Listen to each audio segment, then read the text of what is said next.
Bom, boa noite a todos. Alegria estar aqui de novo com vocês, mesmo à distância. Queria agradecer todas as manifestações de carinho, né? E hoje nós iniciaremos com uma oração, como sempre, e quem fará essa oração será Beth Lemos. Então, eu vou colocar uma gravação que ela fez com a oração inicial das nossas atividades.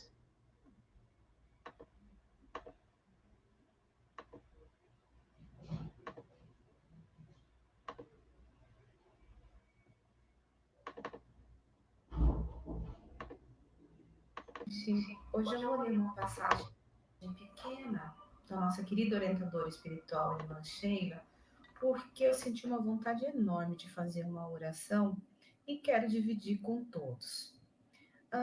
Num dos livros que tem mensagens da irmã Sheila, nossa orientadora espiritual, ela diz assim: entendemos a oração como grande momento do ser, em processos de sublimação pessoal. É um instante de contato íntimo da alma, feito em nome do bem, ligando-se à luz. Eu achei isso maravilhoso.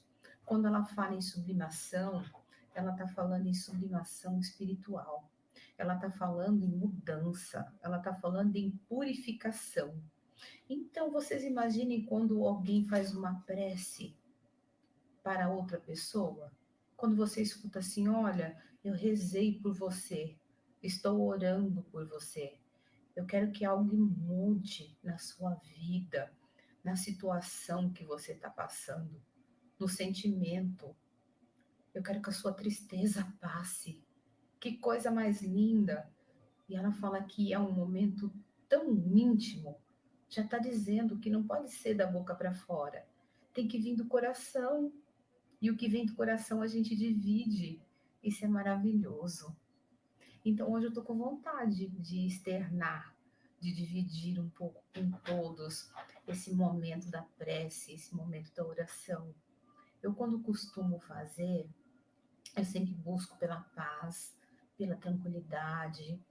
Eu sempre rogo a Deus nosso Pai, a presença dos amigos espirituais, para que eles nos tragam a serenidade possível, para que nos acolham, para que permitam que eu possa falar desse amor que é de essência divina, esse amor que nos faz pensar no bem e dividir esse bem com todos aqueles que estão no nosso pensamento, que passam pela nossa vida, mesmo que a gente não conheça, mesmo que a gente não esteja próximo, mas que a gente deseja que esteja bem.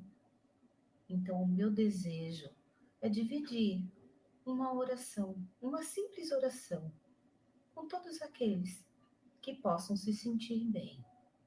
Uma oração leve, uma oração tranquila, que vá de alcance ao sentimento daqueles que queiram dividi-la com os seus. E todas as orações onde eu posso dirigir as minhas palavras, eu adoro me dirigir a Maria de Nazaré, porque eu sinto nesse espírito de luz, nesse espírito de amor, todo o seu esforço, todo o seu amor, que dedicou ao seu filho Jesus, que dedica a todos nós. Rogo a ela, não só pela sua luz, mas por todas as suas bênçãos, para que a gente entenda e sejamos gratos por tudo que recebemos todos os dias, por todas as graças. Que sejamos gratos pela nossa vida, sejamos gratos pelas nossas oportunidades, pelo nosso lar, pela nossa família, pelo nosso trabalho. Sejamos gratos até pelas nossas dificuldades, dificuldades que nos trazem algumas limitações. E limitações essas que nos livram de males, maiores e que às vezes a gente nem se dá conta disso, que nos traz uma mudança muito grande de pensamento e de vida. Muitos são os momentos de gratidão. Saibamos aproveitá-los todos os dias, pois a vida ela é passageira. E o amor, ele é acolhimento. E Jesus nos acolhe o tempo todo, todos os dias. E se a vida está difícil, vamos lembrar que tudo passa e passa muito rápido. Então ame, creia e sirva. Pense no bem, siga no bem e viva com amor. Graças a Deus.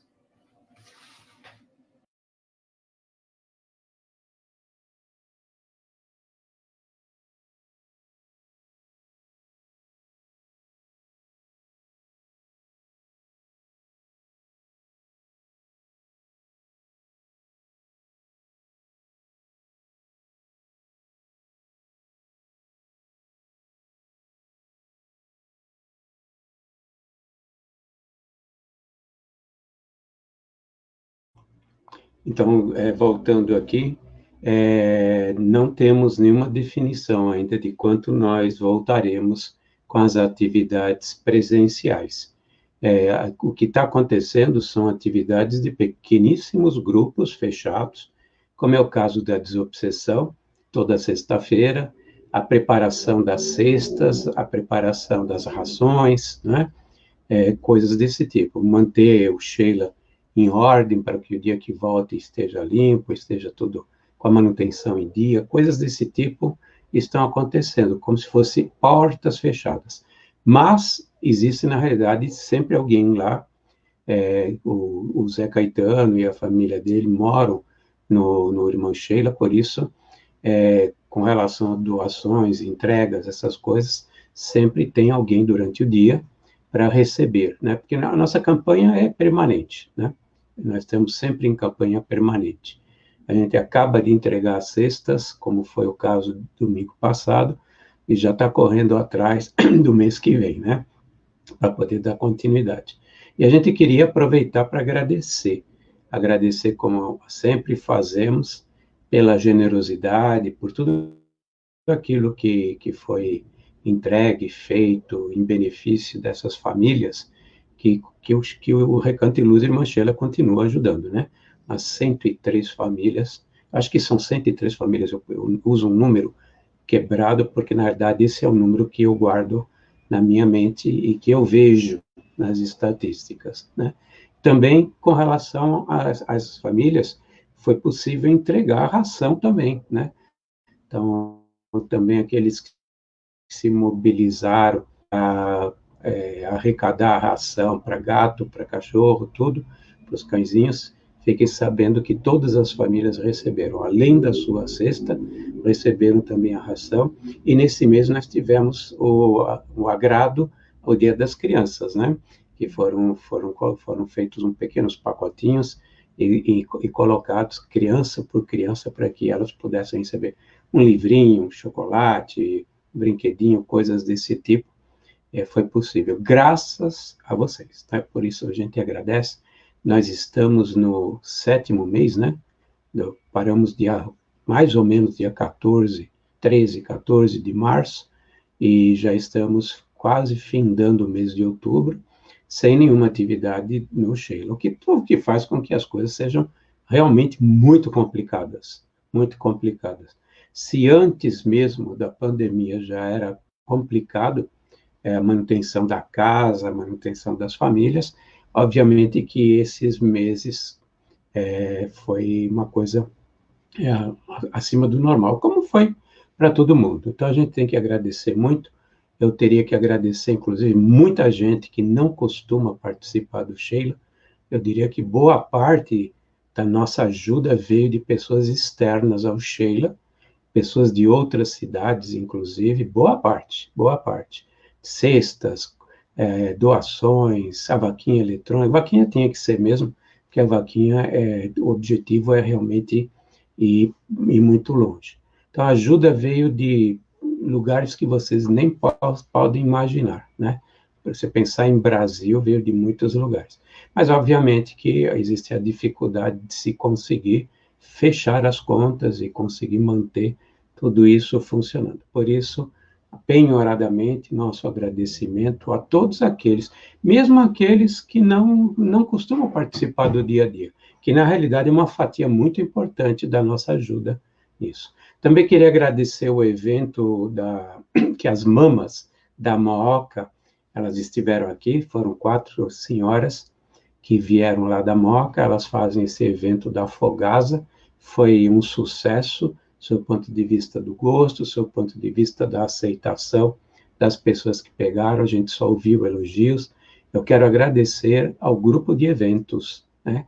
Esse grupo que aí procura fazer esses eventos para poder justamente ajudar na manutenção da casa. Então, também meu penhorado agradecimento a todo esse pessoal. Eu não vou citar nomes por um motivo muito simples, porque existem muitas pessoas que trabalham nos bastidores e seríamos injustos não citá-los. Pessoas que não gostam de aparecer, pessoas que a gente fica sabendo que participam, mas que não fazem show, não aparecem, e assim por diante. Então, eu quero agradecer ao grupo em si dos eventos e todos aqueles que contribuíram. Inclusive, boa parte dos que compraram Fogasa não eram de Ribeirão Pires, são de outras cidades, por incrível que pareça. São Caetano, Santo André, Mauá, gente de muitos lugares acabaram, acho que foram 200 Fogasas, se não me falha a memória, ou 219, né? Acho que foram 219 Fogasas, eu acho que 80% foram pessoas que não costumam participar das nossas atividades. O que deixa a gente muito contente nesse aspecto de perceber que a internet está ajudando, né? A internet está, na realidade, unindo pessoas, divulgando fora da cidade coisas que estão acontecendo. Então, agradeço de coração a todas essas pessoas que eu quero um dia vê-las pessoalmente, né? E espero, oxalá, que isso não demore muito para que aconteça, para que possamos nos encontrar, né? E muitos, inclusive, nos conhecer pessoalmente. Conheço por faces, mas não pessoalmente, tá? Bom, que mais temos que falar? Eu vou depois, na hora do primeiro intervalo, mostrar um videozinho que é a respeito do Natal, mas eu não vou falar nada do Natal agora, né? Que é um trabalho que está sendo organizado para justamente dar alguma coisa para o Natal para essas famílias que são assistidas, que é um apadrinhamento. E também queria aproveitar, já que estamos aqui, para mostrar um evento que vai acontecer amanhã.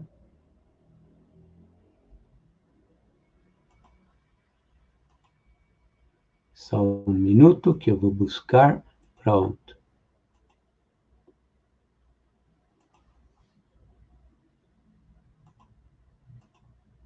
Vocês já estão vendo? Amanhã o Edson vai participar de um programa, chama-se Em Revista, o nome do programa. É na Rede Brasil de TV, com Eve Sobral, EV Sobral, e esse programa vai ao ar quarta-feira, às 11 horas. Eu vou mandar isso pelas nossas redes de informação, para que todos possam saber o canal, aonde procurar, tudo está explicado aí direitinho, né? As operadoras desse programa, que é às 11 da noite. E vai se falar sobre a vida após a morte, né? Ou seja, existe vida após a morte? Existe o céu, existe o inferno, existe o purgatório. É o encontro com o EV, tem um médium, que é o Edson, tem um padre, tem pastor, e cada um vai colocar a sua perspectiva. E logo depois, no Instagram do EV Sobral, vai ter à meia-noite uma live que vai para o Instagram e também tudo está explicado aí, que também vai para o YouTube, algum desses programas. Então, amanhã vai pelo WhatsApp, pelo Instagram, e vai pelo e-mail e também pelo nosso YouTube, para que pelo Facebook, não YouTube, para que vocês possam saber como assistir o programa do Edson em revista, na Rede Brasil de TV, com o EV Sobral. Tá bem? Espero que esteja tudo marcadinho aí, e vamos lá. Queria também aproveitar um minutinho rápido para falar a respeito do nosso Instagram, né? Nós conseguimos, graças à junção das pessoas, ou seja, a procura das pessoas, ultrapassar a casa dos 2.000 no Recanto de Luz Irmã Sheila. Então, no Instagram, nós já temos mais de 2.000 pessoas que participam das divulgações do Instagram. Então, nós temos vários canais hoje. O Facebook, principalmente a página oficial do Recanto de Luz Irmã Sheila, e tem também alguns perfis que a gente está procurando minimizar a informação divulgada lá, para que todo mundo migre para a página. Tem o Instagram, tem o WhatsApp, os grupos de WhatsApp, e, aliás, se as pessoas não estão recebendo, as pessoas que estão ligadas a nós, não estão recebendo pelo WhatsApp, e é porque precisa me adicionar no contato, e adicionar, é como sai da minha mesa, né, do meu WhatsApp, e nessas listas, tem que me adicionar para poder saber e receber todas as divulgações que aconteçam, todos os nossos comunicados, por exemplo, né, como é que está a situação, o que estamos fazendo, o que vai acontecer, inclusive o próprio anúncio de quando isso tudo retorna, está tudo lá. Agora eu vou pedir para a manager, para a Cristina, para abrir o Evangelho e ver o que é a espiritualidade, o que a espiritualidade nos reserva hoje.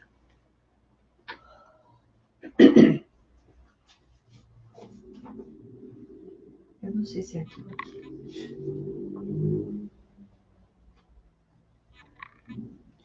Bom, pessoal,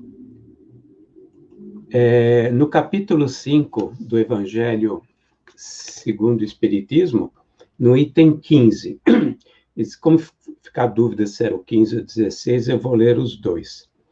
Então, no item 15 do capítulo 5, Bem-aventurados aflitos, o mesmo se dá com o suicídio. Se excetuarmos os que se verificam por força da embriaguez e da loucura, e que podemos chamar de inconscientes, é certo que, sejam quais forem os motivos particulares, a causa geral é sempre o descontentamento. Ora, aquele que está certo de ser infeliz apenas um dia e de se encontrar melhor nos dias seguintes, facilmente adquire paciência. Ele só se desespera se vê um termo, se não vê um término, né? Se não vê um termo para os seus sofrimentos. E o que é a vida humana em relação à eternidade? Se não bem menos que um dia? Mas aquele que não crê na eternidade, que pensa tudo acabar com a vida, que se deixa abater pelo desgosto e o infortúnio, só vê na morte o fim dos seus pesares. Nada esperando, acha muito natural, muito lógico mesmo abreviar as suas misérias pelo suicídio. A incredulidade, a simples dúvida quanto ao futuro, as ideias materialistas, em uma palavra, são os maiores incentivadores ao suicídio. Elas produzem a frouxidão moral. Quando vemos, pois, homens de ciência que se apoiam na autoridade do seu saber, esforçarem-se para provar aos seus ouvintes ou aos seus leitores que eles nada têm a esperar depois da morte, não vemos tentando convencê-los de que, se são infelizes, melhor não podem fazer é matar-se? Esses homens de ciência, esses escritores que fazem apologia ao nada depois da vida, né? Que poderiam dizer para afastá-los dessa ideia? Que compensação poderão lhes oferecer? Que esperanças poderão lhes propor? nada além do nada. De onde é forçoso concluir que, se o nada é o único remédio heróico, a única perspectiva possível mais vale atirar-se logo a ele do que deixar para mais tarde, aumentando assim o sofrimento, né?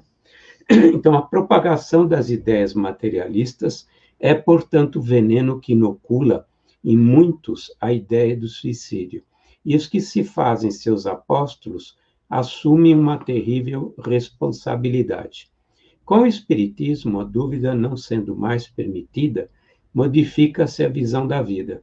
O crente sabe que a vida se prolonga indefinidamente para além do túmulo, mas em condições inteiramente novas. Daí a paciência e a resignação, que muito naturalmente afastam a ideia do suicídio. Daí, numa palavra, a coragem moral, né? Na verdade, quando mais se intensificou o materialismo na humanidade terrestre, que foi no século XIX, pouquinho antes da chegada de Kardec, durante a presença de Kardec, nós vimos uma escalada enorme de pessoas que se suicidavam. Muitas vezes, até porque era bonito, né? Era bonito terminar desse jeito, já que não existia nada, né?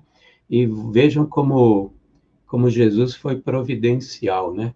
Mandou a terceira revelação, mandou Kardec, toda aquela pleiade de espíritos iluminados para, na realidade, nos trazerem o Consolador prometido, né?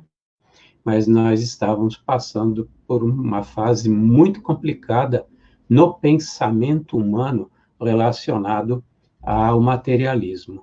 Assim como, por exemplo, quem já leu Memórias de um Suicida, né, da Ivone Pereira, sabe que o espírito é o espírito de Castelo Branco, né?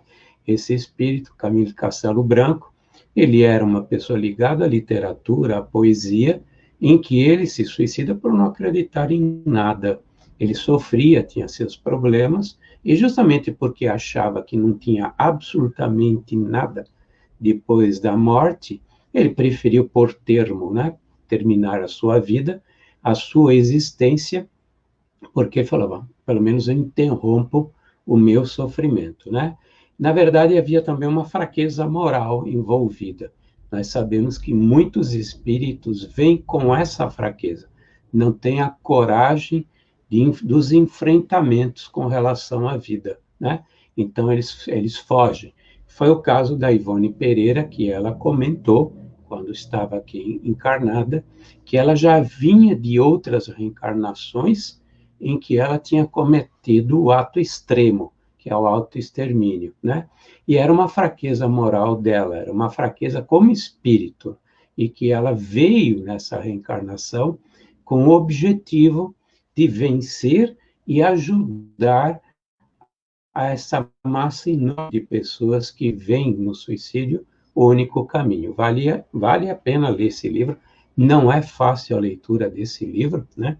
Mas é importante. O Camilo Castelo Branco, ele comenta como foi o pós-desencarne, né? A primeira ilusão de que, na realidade, ele continuava vivo, e com muito mais problemas do que ele tinha antes de se matar, antes do autoextermínio, antes do suicídio. Porque antes ele tinha seus problemas, que eram muito mais de ordem moral, do que, moral que eu falo, filosóficas, né? Pessoais, do que realmente problemas físicos ou financeiros, e assim por diante. E ele descobre que, além de continuar com os mesmos problemas, ele teve uma série de outros problemas envolvidos, né? Em primeiro lugar, o efeito daquilo que ele cometeu nele mesmo. Porque quando você faz esse ato extremo, você está prejudicando não só o teu corpo físico, que fica lá, desencarna, né? Mas teu perispírito. O perispírito sofre o mesmo dano, o mesmo impacto que o corpo físico. Então, você imagina, você estoura teus miolos. O que acontece no perispírito na altura dos miolos? Você estoura também a parte perispiritual.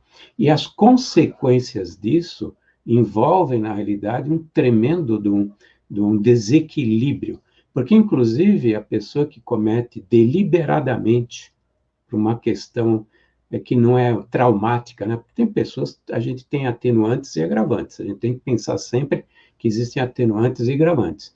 Mas no caso dele, que ele fez deliberadamente porque ele se revoltou contra Deus, se revoltou na realidade contra a sua vida, né? Ele comenta, explica que a gente leva o fluido vital depois do desencarne. E o fluido vital que está no duplo etérico, ele não pode ir com o perispírito, porque ele desequilibra completamente o perispírito.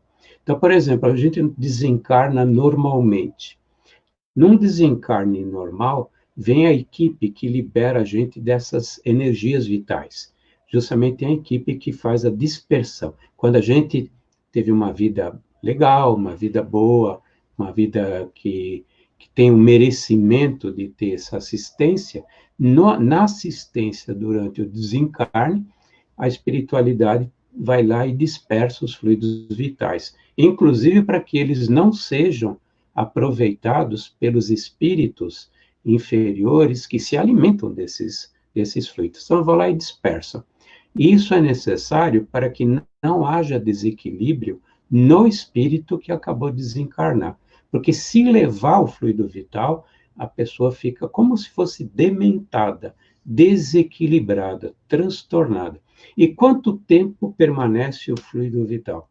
Permanece o mesmo tempo, aproximadamente, segundo a Ivone, segundo o Camilo, segundo o que a gente aprende na doutrina, mais ou menos o mesmo tempo que a gente teria ainda de vida. Então, se, por exemplo, eu desencarno por vias de suicídio e ainda tinha fluido vital para viver mais 20 anos, vou fazer um parênteses, nem todo mundo sabe, mas o fluido vital é nosso combustível, é o que dá vida à nossa matéria. O fluido vital é colocado em nós e nós absorvemos esse fluido vital durante a vida também, já vimos de nascença, durante a formação do feto, depois a gente recebe, vem do sol, vem dos fluidos espirituais, a gente recebe num passe, coisas desse tipo, né? E isso é o que dá vida à matéria, por isso que a matéria tem vida, né? E a matéria ela tem vida por causa desse combustível, dessa gasolina do nosso carro, né? Então, quando a gente tem uma reserva para mais 20 anos, se esse fluido não for retirado, durante 20 anos, mais ou menos 20 anos, nós viveremos uma turbulência danada no mundo espiritual. Sem contar aonde a gente vai acabar, né? Porque esses desequilíbrios, principalmente quem se revolta mesmo, fez isso deliberadamente, não foi por causa de um grande trauma ou um escorregão, porque às vezes a embriaguez pode levar, sem querer, a um suicídio. O uso de drogas pode levar a um suicídio e a pessoa não estava consciente. É culpada pelo fato de estar embriagado, é culpada pelo fato de se drogar, né? Também uma obsessão pode levar ao suicídio. A pessoa que está num estágio de obsessão, que chega à subjugação, ele não dá conta dos seus atos. Por isso que eu disse que existem atenuantes e existem agravantes. Agora, nós sabemos que 10%, isso aí é um dado do Ministério da Saúde, é um dado da Organização Mundial da Saúde, 10% fazem porque não tem nenhuma crença, eles acham que é melhor cessar a vida do que enfrentar os seus problemas, né? Ou por motivos filosóficos, coisa e tal, e pumba, acaba cometendo. Então, se lerem a descrição dos vales dos suicidas, eu garanto que muita gente mudaria de ideia. E, aliás, eu vou contar uma coisa que eu nunca falei, né? No trabalho de desobsessão do Recanto de Luz Irmã Sheila, nós tivemos alguns casos que foram colocados na mesa para tratamento, inclusive havia problemas de influenciação espiritual, de pessoas que tinham ideação suicida. A espiritualidade falou para nós que levaria, numa noite, essa pessoa para fazer uma visita no Vale dos Suicidas, para que mudasse de ideia. Nós temos um amigo, não é desse estado, eu não vou citar o estado, A filha tinha esse problema, e nosso benfeitor espiritual da mesa disse assim: levaremos para uma visita no Vale do Suicida. Meu amigo me contou, e até hoje isso é uma realidade, depois de 2 anos, que a menina nunca mais pensou nisso. Nunca mais pensou nisso. Você imagina o que ela viu lá, né? O que ela viu. As descrições do Vale do Suicida são autossuficientes para que ninguém tenha a ideia boba de cometer um ato contra si mesmo, né? Já disse que existem atenuantes e agravantes, mas é um dos maiores ofensas que nós poderíamos fazer. Não que Deus se ofenda, mas é uma ofensa a uma lei muito importante de Deus. É um crime muito importante, muito grave perante uma lei divina, né? E nós que somos espíritas, então, nós devemos saber muito bem que existe vida após a morte, que existe umbral, que existem os abismos, os precipícios, que existem a consequência dos atos que nós realizamos em nós mesmos. Se eu acabo dilacerando uma porção do meu corpo físico num processo desses, numa próxima reencarnação, eu venho com esse problema de novo. Eu venho com o problema nessa área. E nessa área eu vou apresentar no corpo físico problemas exatamente porque o corpo espiritual ele está desestruturado e ele não consegue modelar o corpo físico adequadamente. Esse corpo que nós temos aqui, ele é modelado pelo corpo espiritual, pelo perispírito, né? Que é o nosso modelo organizador biológico. Quando o nosso modelo organizador biológico apresenta um problema, ele se reflete no corpo físico, né? Quem leu Medicina do Além, ou quem viu alguma palestra a respeito de curas e cirurgias espirituais, ou leu na literatura espírita o André Luiz a respeito do MOP, sabe que o nosso corpo é um reflexo de como se encontra o corpo espiritual. E esse dano chega ao corpo espiritual. Eu lembro o Dr. Xavier comentar que, por exemplo, remédios muito fortes acabam afetando o corpo espiritual, né?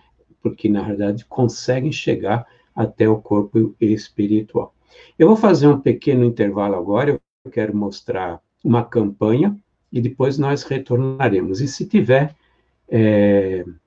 alguma pergunta, eu vou mostrar daqui a pouco e a gente responde, tá?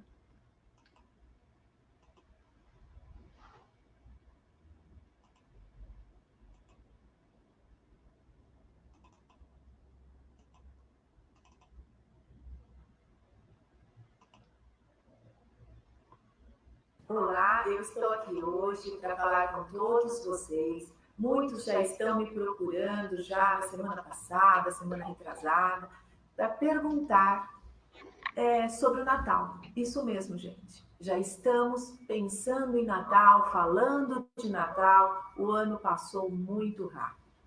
E teremos esse ano o apadrinhamento das crianças e jovens, né, que fazem parte das famílias assistidas no nosso Recanto de Luz Irmã Sheila.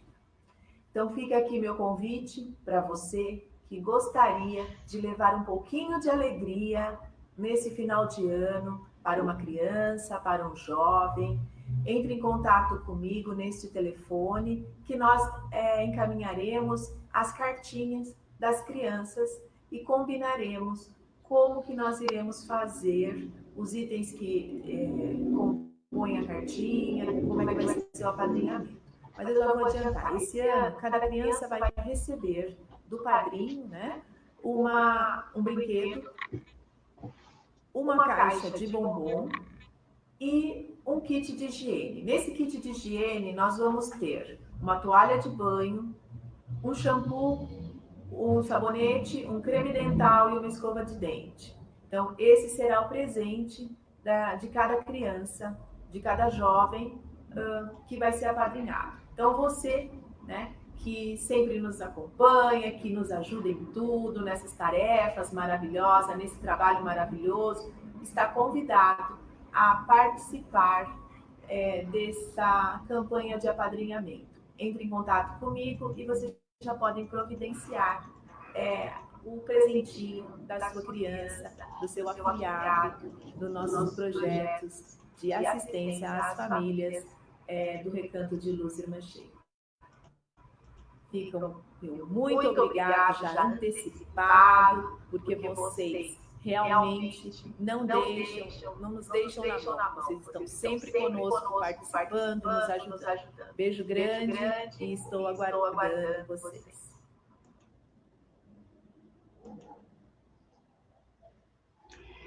Como isso está no Facebook, então eu considero que posso mostrar, né? Eu queria pegar o gancho da observação do Itamar, né?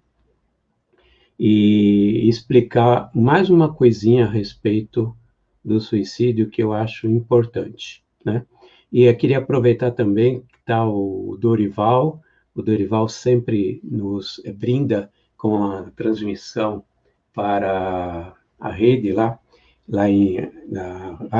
Rede Espaço, lá de Barra Velha, lá em Santa Catarina, e a Andréa Meléu, no Rio de Janeiro, né? Queria aproveitar para agradecer aos dois, agradecer ao Gilvan também, por nos dar essa honra, porque, na realidade, para nós, a gente fica muito agradecido de que isso aconteça. Mas pegando o gancho da questão dos transtornos e suicídio, né?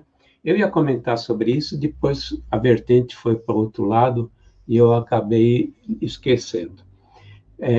Os estudos, vocês sabem que nós publicamos um livro sobre suicídio, precisamos falar a respeito, né?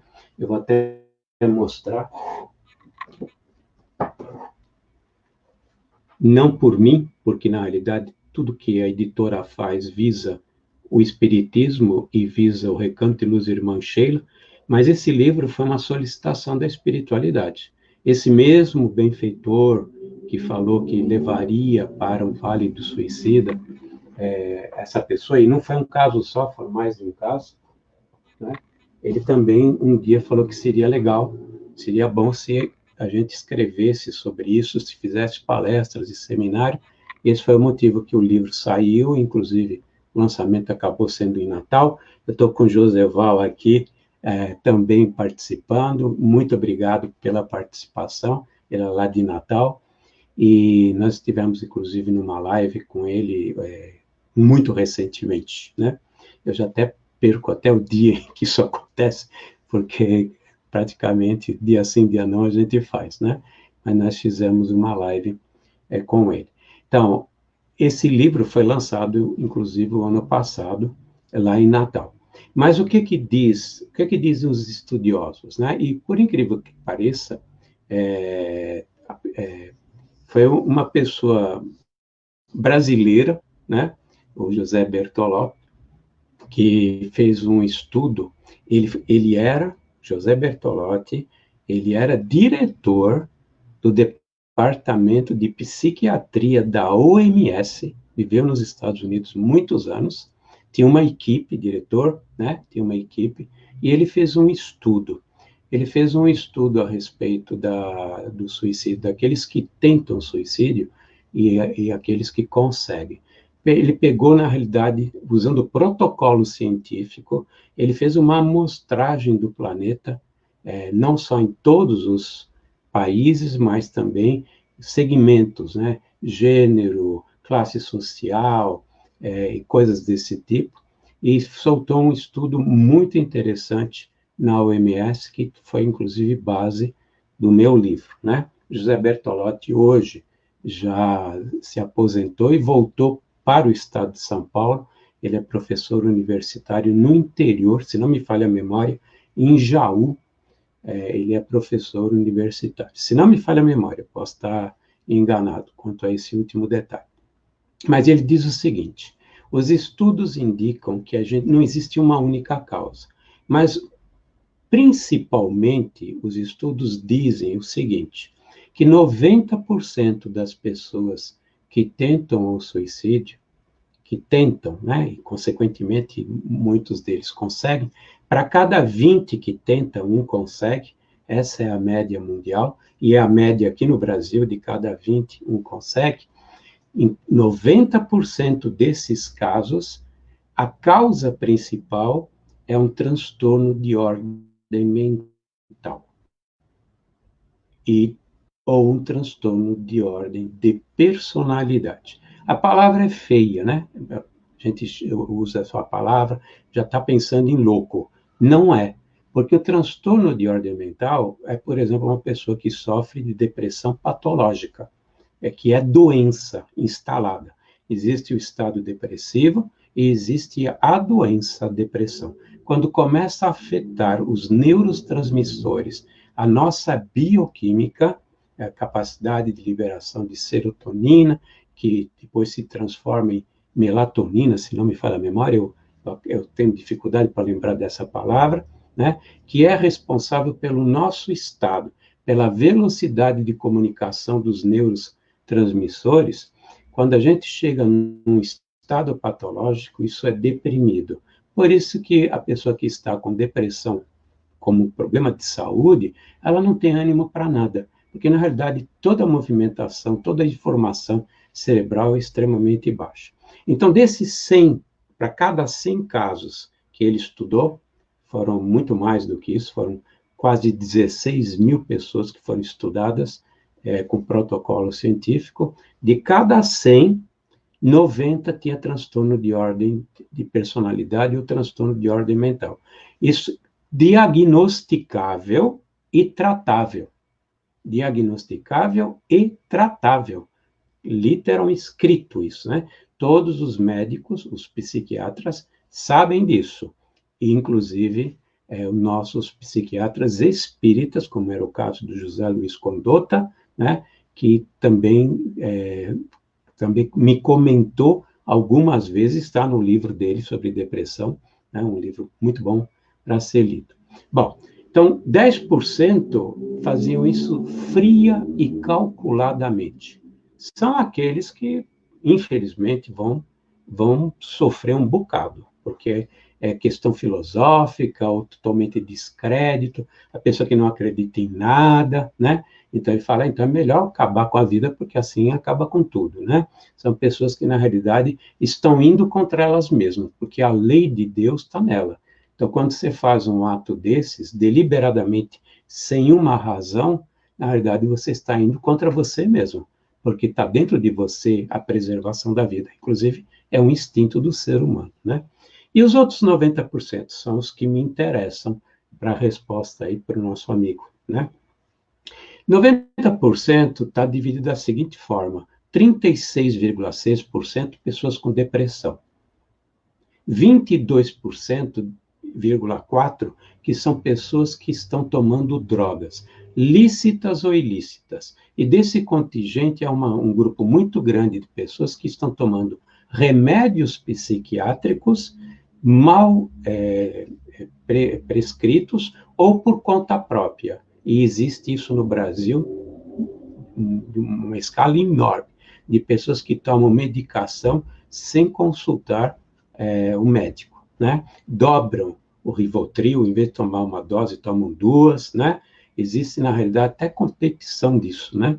Verdade, eu estou tomando 2, e assim por diante. Então, 22% são, mais ou menos 22%, relacionados ao uso de drogas lícitas ou ilícitas. Muitos são drogas mesmo, cocaína, coisa e tal, que a pessoa acaba morrendo, ou se mata em função da droga. E muitos morrem, ou acabam tendo distúrbios psicológicos, psiquiátricos, pelo mau uso de remédios psiquiátricos. 36% depressão, 22% por isso. Esquizofrenia, que foi o que foi mencionado, é 10%. E esquizofrenia é complicado, obviamente que é complicado, né? Depois nós temos transtornos de personalidade que completam os 90%. Aí está o narcisismo, o isolacionismo, as pessoas que se isolam, as pessoas que têm dificuldade de convívio, né? Tem inúmeros bipolaridade, coisas desse tipo. 90%, então, são transtornos diagnosticáveis e tratáveis. Voltamos ao tratáveis aqui, novamente, que era o ponto que eu queria chegar. Como é que se cuida dessas pessoas? Tratamento. E o primeiro tratamento é o tratamento psiquiátrico, porque está relacionado a um distúrbio bioquímico que é provocado pelo transtorno. Não é o distúrbio bioquímico que provoca o transtorno, mas o transtorno é que provoca o distúrbio bioquímico. Por quê? Se o perispírito é o molde do corpo físico e ele está afetado por causa de um transtorno, ele vai afetar o funcionamento do corpo humano. E principalmente transtorno, qual é a área afetada? A área do cérebro. No corpo perispiritual é a área que constitui essa região toda, que acaba se refletindo no nosso cérebro físico, né? Para colocar bem rapidamente, inclusive sem detalhes, né? Eu teria que fazer uma série de explicações complementares a respeito. Mas fixem o conceito. Então, a primeira coisa é voltar à qualidade de vida, ou seja, voltar à qualidade do metabolismo, para, a partir do momento em que você readquire essa qualidade, o paciente fazer os enfrentamentos que ele precisa fazer, né? Agora, isso é um trabalho muito complicado. Primeiro, achar o psiquiatra correto não é fácil.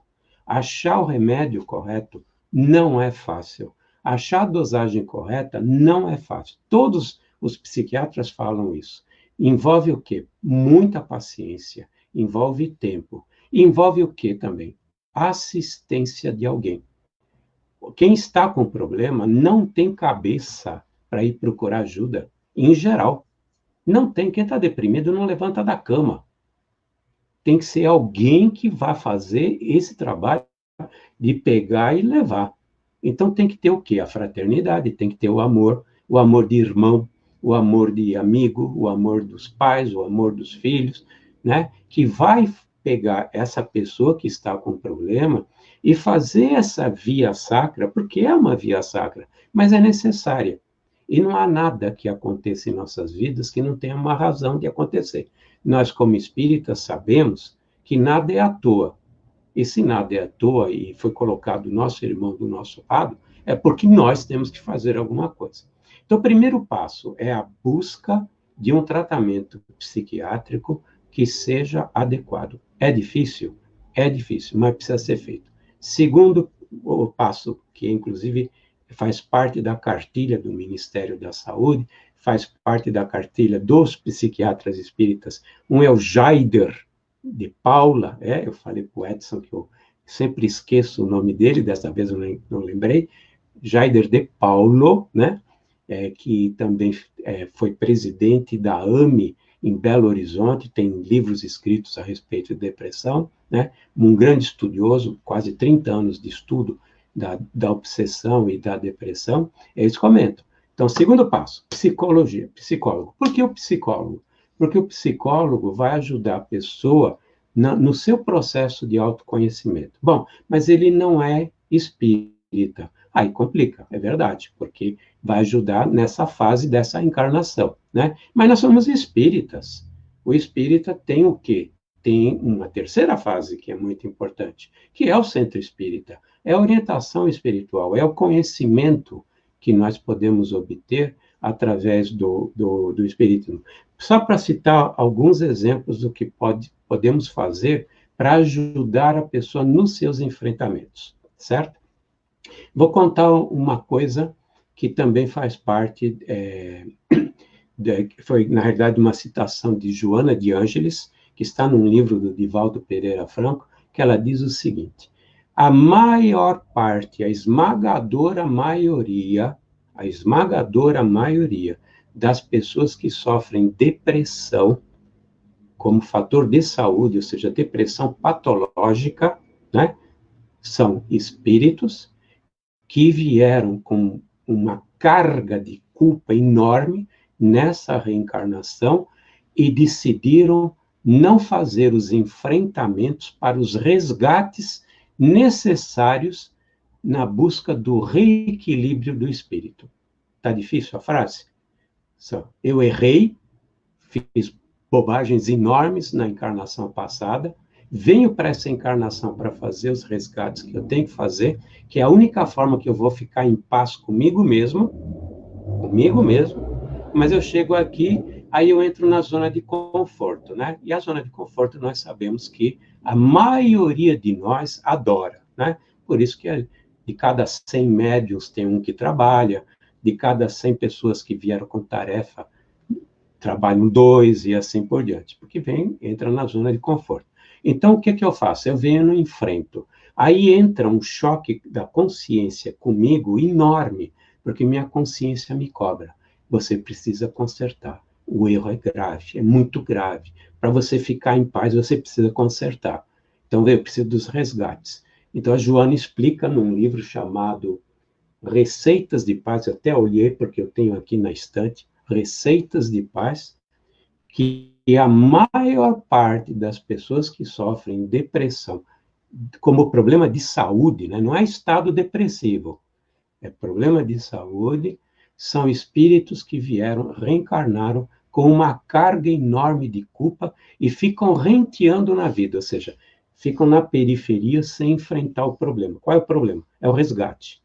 É eu, por exemplo, trabalhar no bem, é eu me acertar, me harmonizar com, sei lá, com alguém que estou desarmonizado, né? Então, olha o conhecimento que o Espiritismo nos dá para a gente fazer o autoconhecimento. Outra coisa, quem tem problemas de transtorno, normalmente está cheio de carga de energia negativa. Olha a importância do passe para você restabelecer uma limpeza fluídica da tua psicoesfera, para que você volte um pouco melhor para casa, para você fazer os enfrentamentos, né? Você já está lá com a vibração baixa, a frequência vibratória baixa, vai e puxa tudo que é energia negativa.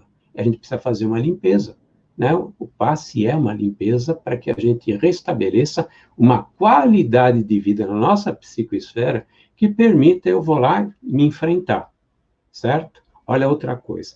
Outra coisa que é o Jaider de Paulo, nos seus 30 anos de estudo a respeito de depressão e obsessão, ele fala: 70% das pessoas que sofrem transtornos de ordem mental ou de personalidade, 70%.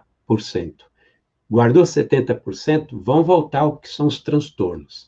Depressão, esquizofrenia, narcisismo, bipolaridade, borderline, né? Todos esses itens, né, que a gente aprende por aí, são mais de 20 que fazem parte, inclusive, do nosso linguajar. Toque. Quantas pessoas têm toque? Toque é um transtorno de personalidade. Pode ser gravíssimo, pode ser muito leve, mas a maioria tem um transtorno desse tipo, certo? 70% tem um obsessor atrelado ao problema. Não necessariamente que é o obsessor que está gerando o problema, mas pode ser uma consequência do transtorno. A gente fica transtornado, atrai espíritos, né? Não é só obsessor, também são espíritos que influenciam, espíritos que têm o mesmo teor, mesmas doenças, que se sentem atraídos por afinidade. 70%. Olha o trabalho que o Centro Espírita pode fazer num trabalho de desobsessão, num caso de transtorno. Você alivia a carga dessa influência espiritual que só está lá para atrapalhar, né? Você já não está passando bem, aí vem um cara que encosta em você, que está com problema. Pode ser até ruim o cara, mas pode ser um doente também. Então, se afastar já melhora a tua situação.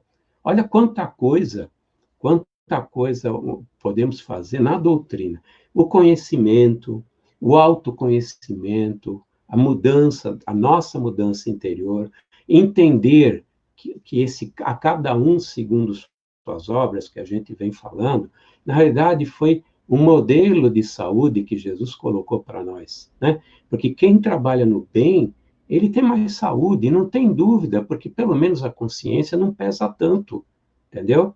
Eu deveria estar fazendo, mas você se culpa, não faz, mas se culpa. Não adianta, a gente fica na zona de conforto, mas o espírito, a consciência do espírito fica lá martelando. É o nosso juiz, né? Aliás, quem nos julga não é Deus. Quem nos julga não é um espírito Clarencio ou Aniceto, como está lá nos livros, né? Esses nomes que aparecem nos livros. É a nossa consciência. Quando a gente desencarna, se nossa consciência está muito ruim, no sentido que erramos muito, nós mesmos vamos para o umbral. Não é ninguém que chega lá, bota a gente no ônibus e nos leva no umbral. Nós caímos. Isso tem descrições de espíritos, principalmente cientistas que trabalharam para o mal, as descrições do Dr. Inácio Ferreira, né, da queda, está inclusive em Divaldo, não é só no Bacelli, está em Divaldo também, na hora que desencarna a queda para os mundos inferiores, para as esferas inferiores. Porque existe, na realidade, uma carga, um ajuste vibracional e a consciência te leva exatamente para o lado, para a posição em que você está. Eu não mereço estar lá, eu mereço estar aqui, né? Que é, inclusive, o que aparece em Memórias de um Suicídio, o suicídio que a Ivone escreveu, Camilo, explicando isso. A própria consciência do Camilo é que levou ele para o Vale dos Suicidas. Ele fala isso. E ele fala dos demais que estão em volta. Né? Então, olha quanta coisa você pode ajudar. Ah, eu estou deprimido, eu não consigo ir para um centro. Você que é irmão, você que é pai, você que é amigo, você ajuda a levar no centro para tomar um passe, né, para fazer uma orientação espiritual, né, dar um livro, ou se não dar o livro, hoje tem áudios, né, tem vídeos, os livros do André Luiz, o André Ruiz, né, no programa dele, como é que é o nome do programa? Espírito da Letra, vai falando, você pode estar lá cozinhando, trabalhando, você vai ouvindo o André Ruiz explicando tudo isso, né, todos os livros do André Luiz, que, aliás, fantástico, o trabalho do André Ruiz a respeito dos livros de André Luiz, fantástico, foi uma obra maravilhosa que ele deixou para nós. Você não precisa nem ler, é só ouvir, prestar atenção, ele explicar tudo isso que nós estamos explicando agora, né? Bom, eu vou agora agradecer para vocês, eu só vou dar uma olhada se sobrou alguma dúvida. Não tem nenhuma pergunta. Não tem pergunta, certo? E eu vou agora pedir que nós fechemos os olhos para nos concentrar. Ah, antes disso, você sabe um dos grandes trabalhos das falanges que trabalham com Maria de Nazaré, é exatamente ir acudir no Vale dos Suicidas, são samaritanos, né?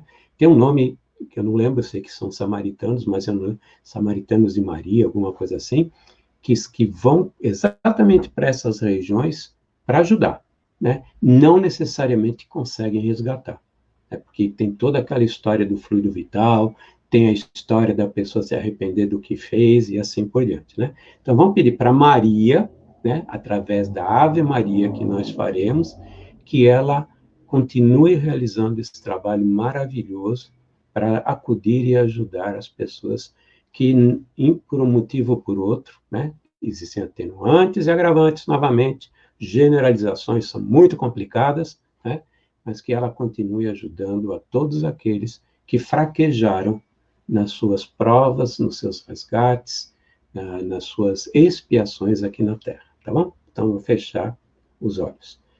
Ave Maria, cheia de graça, Senhor é convosco, bendita sois vós entre as mulheres, bendito é o fruto do vosso ventre, Jesus. Santa Maria, Mãe de Jesus, rogai por nós, pecadores, agora e na hora do nosso desenlace. Que assim seja. Um beijo no coração de vocês todos e até terça, se Deus quiser.